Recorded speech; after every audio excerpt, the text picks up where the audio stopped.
Hello, listeners, and welcome to another episode of Cancer Answers. Today, Dr. Brenda Hernandez joins me for a talk on latest cancer trends in Hawaii. Dr. Hernandez currently serves as the principal investigator of the Hawaii Tumor Registry at the University of Hawaii Cancer Center, and as a co-director of Pathology Shared Resource. She is also a full member in the Population Sciences in the Pacific program here at the Cancer Center.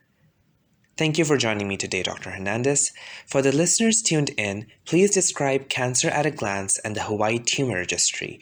What are these key terms and how are they relevant to Hawaii and the Pacific? Thank you for having me today. The Hawaii Tumor Registry is a program of the UH Cancer Center, whose mission is to be able to collect information on all cancers diagnosed among Hawaii residents in the state of Hawaii. And At a Glance is a document that is updated on a regular basis to summarize that information that's collected by the Hawaii Tumor Registry. Considering recent data provided in the latest edition of Cancer at a Glance, what are some of the latest cancer trends in Hawaii and the Pacific? And why, in your view, is there an uptick in these trends? The most recent edition of Cancer at a Glance covers the time period between 2014 and 2018. And for this time period, we've seen some significant increases in cancers, including breast cancer among women. Now, with breast cancer, we know that some of the increases are due to uptake of mammography screening. And the purpose of mammography screening is to be able to find early breast cancers. So we know that some of the increases that we are seeing in breast cancers in Hawaii is a result of more women using mammography, which is a good thing. We're also seeing some other trends, including increases of liver cancer in both men and women. And liver cancer is considered a multifactorial cancer, meaning that it's caused by many different risk factors. And one of the most important risk factors that we see here in Hawaii, as well as the rest of the United States, is obesity and related conditions, including type 2 diabetes, for example. And these risk factors are contributing to an increase in liver cancers. We're also seeing increases among both men and women in oropharyngeal cancers.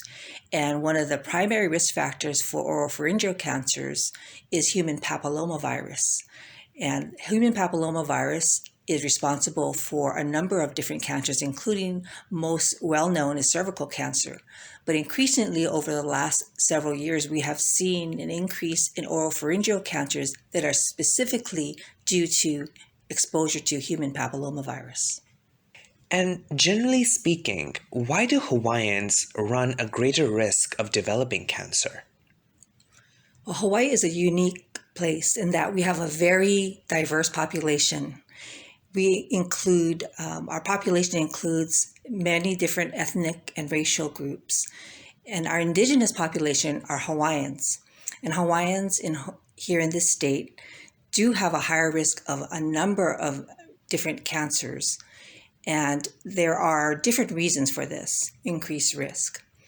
For example, cigarette smoking, which is responsible for not only lung cancer, but many other different cancers, is a major risk factor among Native Hawaiians. We also know that obesity, which is not only increasing in our population overall, but we specifically see an ongoing problem of obesity in Native Hawaiians.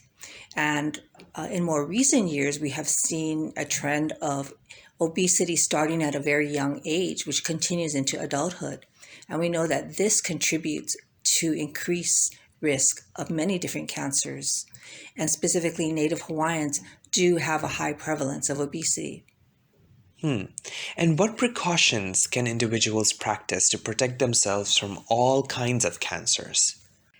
The two most important risk factors for cancers in general are cigarette smoking and obesity. And those two risk factors are important here in Hawaii, as well as in the United States overall, as well as in other parts of the world. And cigarette smoking, we know, contributes to lung cancer. It's the primary cause of lung cancer. But less well known is that it also is a risk factor for other cancers, including cancers such as colorectal cancer. So one of the most important pieces of risk reduction related to cigarette smoking is to stop smoking if you are a smoker, and to not begin smoking. And we know that a lot of individuals picked up the habit when they were younger, possibly in adolescence. And so preventing smoking among adolescents is a very, very important aspect of prevention. Obesity is also a major risk factor for a number of cancers. And so we know that obesity affects a growing number of individuals, including young individuals, individuals who may be in their teens or early 20s. And so we're seeing increases in obesity in not only young individuals, but overall in the population. So we know that this is a very important risk factor to address through proper diet as well as physical exercise to be able to reduce obesity and thus reduce the risk of a number of obesity-related cancers. Now, there are a number of cancers that you hear less about. So these are rare cancers that individuals may not widely hear about in research or in the newspaper or in things they read about.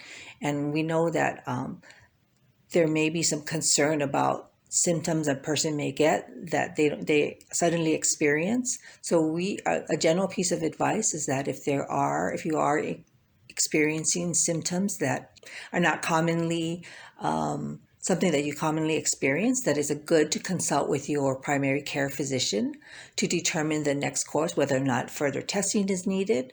And that will then help to determine whether or not this may be related to any cancer diagnoses. Thank you so much, Dr. Brenda, for joining me. It was a pleasure having you on the show.